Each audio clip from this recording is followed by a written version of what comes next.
नमस्कार मित्रों, स्वागत है आपका हमारे YouTube channel Avan thought study point पर। वैसे हम लोग पढ़ रहे थे गुर्जर प्रतिहार वंश के बारे में। आपको ये भी बता दूं कि ये वंश जो है वो बहुत ही इसके क्वेश्चंस बनते हैं, बहुत ज्यादा प्रश्न बनते हैं प्रतियोगिता परीक्षाओं के अंदर। कल हमने बहुत शासकों के बारे में पढ़ा। आज हम लेते हैं महिपाल प्रथम, राज्यपाल, त्रिलोचन पाल, यशपाल। चार शासक है जो मुख्य शासक है। ऐसे बहुत सारे शासक है इनके। महिपाल के बाद में बहुत सारे शासक हुए हैं 944 से 960 के बीच में, पर वो इतने इंपॉर्टेंट नहीं है। तो उसके बाद राज्यपाल आता है, राज्यपाल के बाद त्रिलोचन पाल और अंतिम शासक आता है यशपाल। उसके बारे में अध्ययन करेंगे। उसके साथ साथ प्रतिहारों की प्रशासनिक व्यवस्था कैसी थी, वो प्रशासन कैसे चलाते, उनका ग्रामीण प्रशासन कैसा था, शहरी प्रशासन कैसा था, इसके बारे में भी चर्चा करेंगे। फिर करेंगे उनकी सामाजिक परिस्थितियां कैसी थी उस समय में, गुर्जर प्रतिहारों के टाइम में सामाजिक जीवन कैसा था, लोग किस प्रकार का जीवन व्यतीत करते थे। उसके बाद में हम चर्चा करेंगे गुर्जर प्रतिहार वंश की कला और वास्तुकला के बारे में। ठीक है ना। इन सबसे संबंधित अगर कोई भी आपके मन में डाउट हो, कोई प्रश्न हो, तो आप मुझे इंस्टाग्राम पे डायरेक्ट डीएम कर सकते हैं। मैं बार बार रोजाना यहाँ आईडी लिखता हूँ, आज भी लिख रहा हूँ।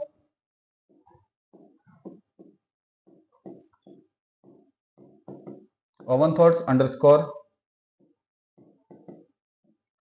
Study underscore point underscore choice 02। तो इस पर आप मेरे को डायरेक्ट डीएम कर सकते हैं, डायरेक्ट मैसेज कर सकते हैं। तो अभी अपन ले लेते हैं गुर्जर प्रतिहारों के अन्य शासकों के बारे में। जैसे महिपाल प्रथम के बारे में अपन जानकारी ले लेते हैं कि महिपाल प्रथम के समय में क्या टाइम रहा है और कैसा रहा है, महिपाल प्रथम किस प्रकार का शासक था, उसके बारे में जानकारी ले लेते हैं। महिपाल प्रथम, जो महिपाल प्रथम था, इसके शासनकाल में क्या होता है, धीरे धीरे जो गुर्जर प्रतिहार वंश जो है वो धीरे धीरे टूटने लगता है, धीरे धीरे इसकी अवनति होने लगती है। ठीक है ना, धीरे धीरे गिरावट आने लगती है। तो सीधी सीधी लाइन है, इसके शासनकाल में प्रतिहार टूटने लगे थे। राष्ट्रकूट राजा इंद्र तृतीय ने उसे हराया व कन्नौज को नष्ट कर दिया। किसे हराया? महिपाल प्रथम को। किसने हराया? इंद्र तृतीय ने। किसको हराता है? महिपाल प्रथम को। और कन्नौज जो इनकी राष्ट्र प्रतिहारों की जो राजधानी थी, कौन सी? कन्नौज। इस कन्नौज राजधानी को क्या कर देता है? नष्ट कर देता है। इसके समय अरब के अल मसूदी ने भारत की यात्रा की। अरब का एक यात्री है अल मसूदी, उसने भारत की यात्रा की। अल मसूदी ने अपने वृत्तांत में क्या लिखा है कि प्रतिहार साम्राज्य की समुद्र तक कोई पहुंच नहीं थी, जिसके कारण राष्ट्रकूटों ने गुजरात पर प्रभुत्व हासिल कर लिया था। कौन लिखता है? अल मसूदी लिखता है। अल मसूदी से हमें पता चलता है कि जो गुजरात का शासन है, जो गुजरात क्षेत्र है, उस पर किनका शासन हो गया था? राष्ट्रकूटों का शासन हो गया था। महिपाल व राज्यपाल के बीच में भी बहुत सारे शासक हुए। जैसा मैंने आपको स्टार्टिंग में बता दिया है कि महिपाल और राज्यपाल के बीच में बहुत सारे शासक हुए, पर वो इतने शक्तिशाली भी नहीं थे और उनको पढ़ना मतलब अपने टाइम को खराब करने के बराबर है। तो उनसे इतने प्रश्न भी, कोई प्रश्न नहीं बनता है। फिर भी अगर आपको लगे कि नहीं सर हमें ये भी बताइए, तो आप मुझे कमेंट में जरूर लिखना, मैं आपको जरूर इनके बारे में भी बता दूंगा। तो फटाफट स्क्रीनशॉट लीजिए, चैनल को लाइक, कमेंट, शेयर, सब्सक्राइब करना ना भूलें। लगातार शेयर करते रहें ताकि आज आने वाले जितने भी कंपटीशन एग्जाम्स है सब तक ये वीडियोस पहुंच सके। आगे लेते हैं महिपाल के बाद के शासक को, अपन राज्यपाल के बारे में पढ़ते हैं। गर्मी बहुत हो रही है, उमस बढ़ रही है, ध्यान रखें। देखिए राज्यपाल, इसका शासनकाल बताया जाता है 960 से 1018 ईस्वी तक। ठीक है ना। राज्यपाल के समय में मोहम्मद गजनवी ने कन्नौज पर आक्रमण किया था। कन्नौज अभी तक राजधानी है कन्नौज, ठीक है ना, ध्यान रखना। किसने आक्रमण किया है? मोहम्मद गजनवी ने। किसके समय में? राज्यपाल के समय में। ठीक है ना, राष्ट्रकूट राज्यपाल के समय के अंदर मोहम्मद गजनवी ने कन्नौज पर आक्रमण किया है। तो उस समय राज्यपाल क्या करता है? युद्ध छोड़कर भाग जाता है। ठीक है ना, लाइनें थोड़ी सही से लिखिए, बट रियलिटी यही है कि उस युद्ध में इसकी हालत इतनी खराब हो जाती है कि युद्ध छोड़कर क्या हो जाता है? भाग जाता है। राष्ट्रकूट ने कृष्ण तृतीय के प्रतिहार राजा को हराया। राष्ट्रकूट के कृष्ण तृतीय ने प्रतिहार राजा को हराया। सीधी लाइन लिखिए। तो अपन इसको ऐसे बोल सकते हैं कि कृष्ण तृतीय जो राष्ट्रकूट राजा था, उसने किसको हराया? ध्यान रखना, राज्यपाल को। राज्यपाल को क्या करता है? हरा देता है। खजुराहो के चंदेल वंशीय राजा विद्याधर ने राज्यपाल पर आक्रमण कर उसको मार डाला था। अब अगर मृत्यु की बात करेंगे, राज्यपाल की मृत्यु कैसे होती है, तो ध्यान रखना, खजुराहो का चंदेल वंशीय शासक था एक, जिसका नाम था विद्याधर। उसने राज्यपाल पर आक्रमण किया और उस युद्ध के दौरान राज्यपाल की क्या हो जाती है?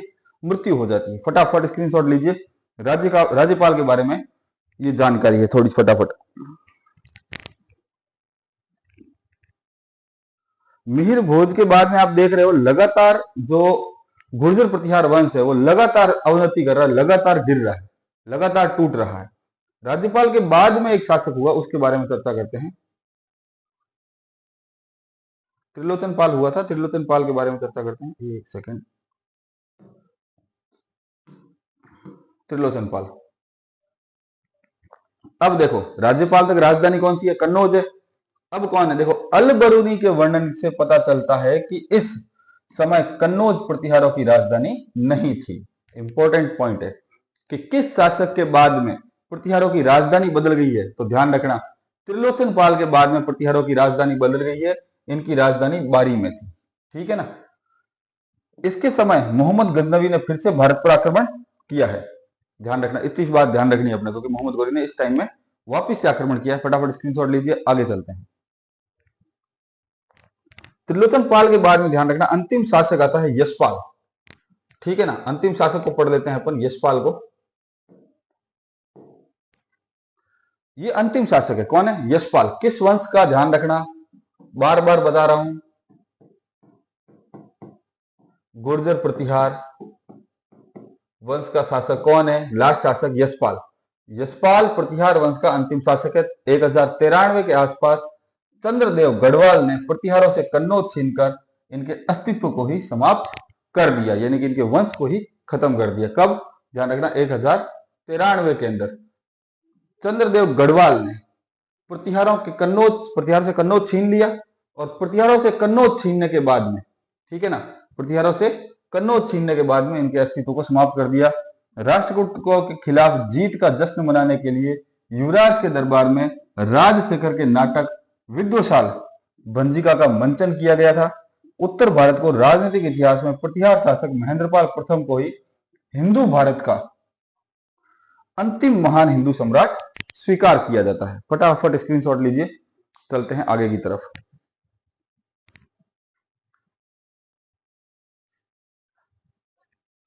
समय का ध्यान रखिए,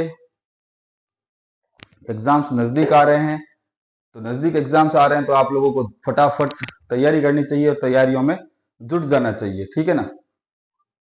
जितनी मेहनत अभी करोगे उतना बाद में आपको कम मेहनत करनी पड़ेगी, तो मेहनत में जुट जाइए, मेहनत में कोई कमी मत आने दीजिए, जितनी हो सके उतनी मेहनत कीजिए। ठीक है ना। ब्रेकडाउन हो गया लाइट का, कोई ना, 5 मिनट 2 मिनट में ये स्टार्ट हो जाएगा, फिर अपन आगे चलते हैं। यशपाल तक अपन ने कंप्लीट कर लिया। ठीक है ना। ये ध्यान रखना कि मिहिर भोज के बाद में टाइम टू टाइम जो गुर्जर प्रतिहार वंश है वो धीरे धीरे अवनति की तरफ आ रहा है। गुर्जर प्रतिहार वंश जो है वो धीरे धीरे खत्म हो रहा है। ठीक है ना।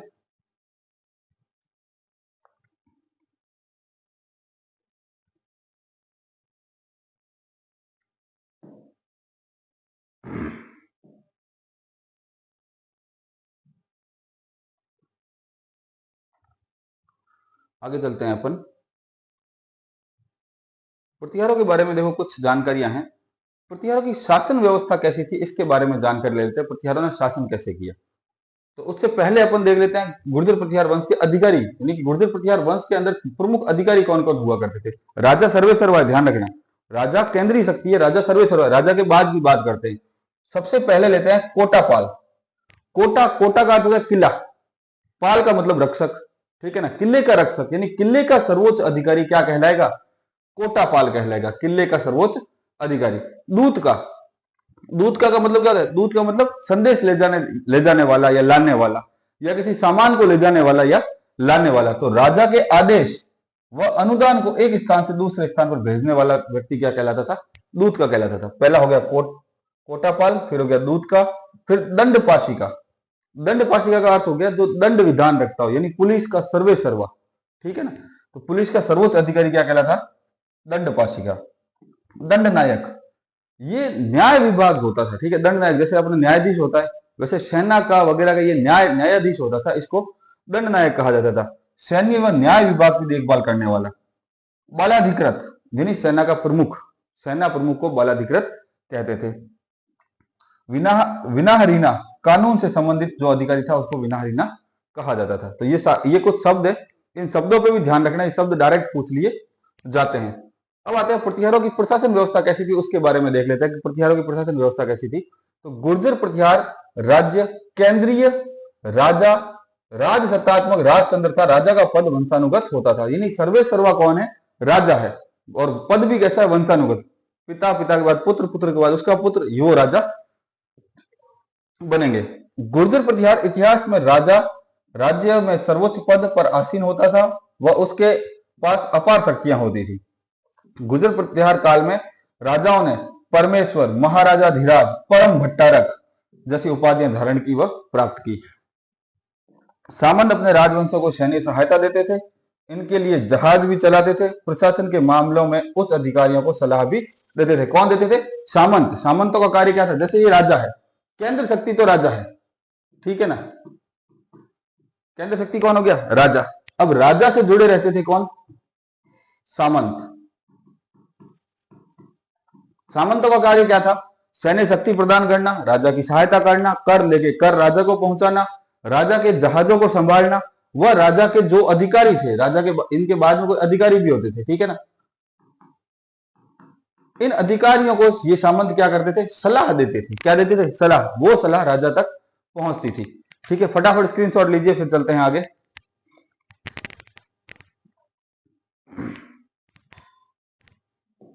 आगे और देखते हैं सैन्य प्रशासनिक व्यवस्था के अंदर देख लेते हैं अपन। देखो, संपूर्ण राज्य कई भुक्तियों में विभाजित था, ठीक है ना, प्रत्येक भुक्ति में अनेक मंडल होते थे, वह उन मंडलों में कई शहर व गांव आते थे। तो ध्यान रखना, इसको इस प्रकार के चार्ट में कर सकते हो। भुक्ति, भुक्ति के बाद में मंडल, मंडल के बाद में शहर, शहर के बाद में ग्राम। तो इस तरह का चैनल बना हुआ था, ठीक है ना, भुक्ति, मंडल, शहर व ग्राम, इस चैनल के अंदर राज्य विभाजित था। इस काल में सामंतों को महासामंतपति या महाप्रतिहार कहते थे। सामंतों को भी सीधा सामंत नहीं कहते थे, महासामंतपति या महाप्रतिहार के नाम से जाना जाता था, ठीक है ना। गांव के बुजुर्गों को महत्तर कहा जाता था। ग्रामपति राज्य का एक अधिकारी होता था जो गांव के प्रशासन की देखभाल करता था। गांव के प्रशासन की देखभाल करने वाला कौन है? ग्रामपति। शहरों के अंदर ध्यान रखना, प्रशासन परिषदें होती थी, ठीक है ना। प्रतिहारों में गोष्ठी की, जिसको गोष्ठी कहते थे या पंचकुला कहते थे या सामयिक यज्ञ कहा जाता था, ठीक है ना, ध्यान रखना। गांवों के अंदर कौन होता था? ग्रामपति, जो कि किसका? राज्य का अधिकारी, प्रमुख अधिकारी होता था। शहरों में प्रशासन परिषदें होती थी, इन परिषदों को गोष्ठी, पंचकुला या सामयिक कहा जाता था, ठीक है ना। फटाफट स्क्रीनशॉट लीजिए, चलते हैं आगे। ये हमने प्रशासन व्यवस्था देखी है, किसकी? गुर्जर प्रतिहार वंश की प्रशासनिक व्यवस्था देखी है। अब देख लेते हैं आगे।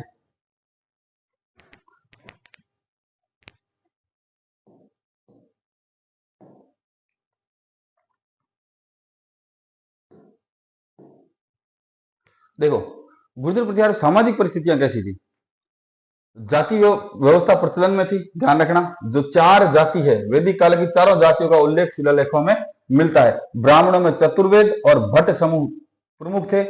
वैश्यों में कंचुक व काटा समूह प्रमुख थे। इब्दा खुर्दाब ने प्रतिहार काल में 7 जातियों के बारे में बताया, जो निम्न प्रकार है: सवकुरुफिया, ब्राह्मण, कटारिया, सुदरिया, बंदलिया, लाबला वर्ग आदि की जातियां थी।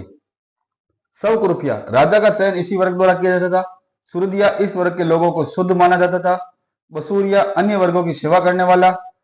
संडीला, यह वर्ग चांडालों का कार्य करता था। लाहुड़ा, यह वर्ग एक निम्न एवं घूमने वाली जनजाति थी। फटाफट स्क्रीनशॉट लीजिए, शब्दों को ध्यान रखना। शब्दों के अंदर दिया हुआ देखो, सवकुरुफिया, राजा को चयन करने वाला, यानी राजा इसी के द्वारा बनाया जाता था। सुदरिया, सुदरिया का अर्थ क्या है कि शूद्र, ठीक है ना, सुदरिया का अर्थ शूद्र से लिया गया है। बसूरिया, बसूरिया क्या होते थे कि अन्य वर्गों की सेवा करने वालों को बसूरिया वर्ग में रखा गया था। संडीला, चांडाल, यानी कि वो जलाने का, लकड़ी वगैरह रखते थे, जलाने का कार्य करते थे शमशान घाट पर। लहुड़ा, लहुड़ा क्या होते थे? घूमने वाली एक जनजाति मानी जाती है। चैनल को लाइक, कमेंट, शेयर, सब्सक्राइब करना ना भूलें, करते रहें, ताकि जानकारी, हर छोटी छोटी जानकारी सब तक पहुंच सके। आगे देखते हैं। जाति व्यवस्था जो थी वो धीरे धीरे नष्ट हो रही है, ठीक है ना, किसमें? गुर्जर प्रतिहार में। जैसे ब्राह्मणों ने क्षत्रिय लड़कियों से विवाह किया, वैश्य शूद्र का कार्य करने लग गए। इस काल में मुस्लिम आक्रमण प्रारंभ हुए, जिससे विजित राज्यों में अनेक हिंदू जो थे वो मुसलमानों के अनुयायी बन गए। इस काल में अंतरजातीय विवाहों का भी उल्लेख मिलता है। संस्कृत के विद्वान राजशेखर अति सुंदरी नामक क्षत्रिय कन्या से उन्होंने विवाह किया था। उसमें उन्होंने खुद ने अपनी पुस्तक के अंदर लिखा है। महिलाओं को आभूषणों का बहुत शौक था, पहले भी था और आज भी है, ठीक है ना। इसमें कोई निसंदेह, कोई इसमें फेरबदल नहीं हुआ है कि महिलाओं को पहले भी आभूषणों का बहुत शौक था और महिलाओं को आज भी आभूषणों का बहुत शौक है। इस काल में महिलाएं तेल व सौंदर्य प्रसाधनों का उपयोग भी जानती थी। महिलाएं स्टार्टिंग से जानती है सौंदर्य करना, ठीक है ना। कई बार तो उनके फोन पे लॉक लग जाता है, जो फेस लॉक आजकल आया है ना, ब्यूटी पार्लर जाके फेस लॉक लगा देते हैं। अब कभी ऐसा हो कि ब्यूटी पार्लर 5 दिन बंद है तो फोन का लॉक तक नहीं खुलता है, ठीक है ना। राजशेखर के अनुसार महिलाओं ने संगीत, नृत्य और पेंटिंग करनी भी सीखी थी। महिलाओं का ये प्रमुख रहा है, ध्यान रखना, महिलाओं के अंदर हुनर है इस चीज का। तो संगीत, नृत्य, पेंटिंग और घरेलू कार्य जितने भी है उसमें महिलाओं का हाथ पुरुषों के हाथ से ज्यादा अच्छा है। राजा व धनी लोग बहुविवाह करते थे, यानी राजा और धनी लोग जो थे वो एक से अधिक विवाह करते थे। फटाफट स्क्रीनशॉट लीजिए, चलते हैं आगे।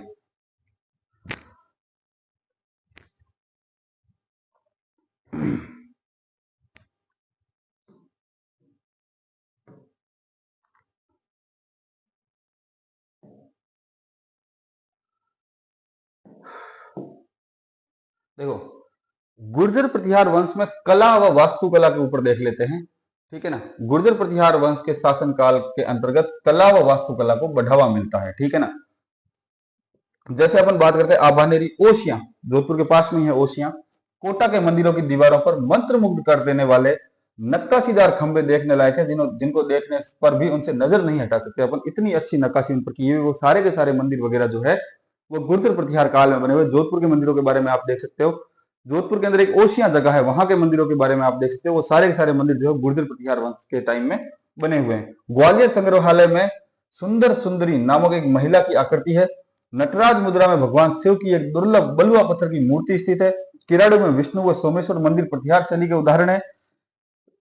ग्यारसपुर मंदिर नियोजन की दृष्टि से अधिक विकसित था। इसमें आगे देखते हैं, ग्यारसपुर मंदिर जो है वह नियोजन की दृष्टि से अधिक क्यों है, क्योंकि इसमें एक सूली पर लटकाए हुए जैसा एक भाग दिखाया गया है। फटाफट स्क्रीनशॉट लीजिए, फिर आगे चलते हैं।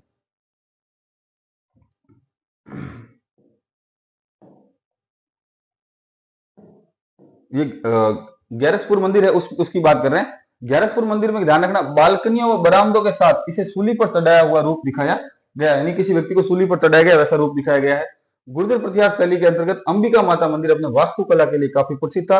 11वीं शताब्दी के दौरान गजनवी तुर्कों ने गुर्जर प्रतिहारों को भारत के राजनीतिक मानचित्र से पूरी तरह हटा दिया। प्रतिहारों ने गुजरात को राष्ट्रकूटों से खो दिया, जो राज्य के आर्थिक विकास के लिए महत्वपूर्ण स्थान रखता था। सबसे आज भी अगर अपन देखते हैं तो गुजरात जो है वो इंडिया के अंदर सबसे ज्यादा आर्थिक विकास में महत्वपूर्ण रखता है, सबसे ज्यादा टैक्स पे करता है, ठीक है ना। उस समय भी देखो राष्ट्रकूटों ने क्या किया, उनसे गुजरात छीन लिया। गुजरात छीनने से उनकी आर्थिक स्थिति क्या हो गई है, कमजोर हो गई है। फटाफट स्क्रीनशॉट लीजिए। टॉपिक एंड हो गया गुर्जर प्रतिहार वंश का। एक बार वापिस से अपन देख लेते हैं वहां मेन पॉइंट पे।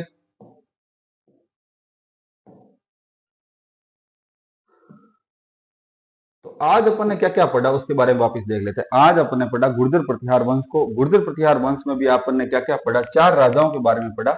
महिपाल, इनके बाद में धीरे धीरे गुर्जर प्रतिहार जो है वो क्या हो रहा है, खत्म हो रहा है। वैसे मिहिर भोज के बाद में लगातार गुर्जर प्रतिहार वंश खत्म हो रहा है, पर महिपाल के बाद में और भी ज्यादा टूट रहा है। फिर राज्यपाल इतना ताकतवर था नहीं, फिर त्रिलोचन पाल और अंतिम शासक यशपाल था। फिर हमने देखा प्रतिहारों की प्रशासनिक व्यवस्था कैसी थी, गुर्जर प्रतिहार काल में सामाजिक परिस्थितियां कैसी थी, उनकी कला व वास्तुकला कैसी थी। ये सारी चीजें आज अपन ने पढ़ी। कोई भी प्रश्न हो आपके दिमाग में, कोई डाउट हो आपके दिमाग में, वापिस से लिख रहा हूं,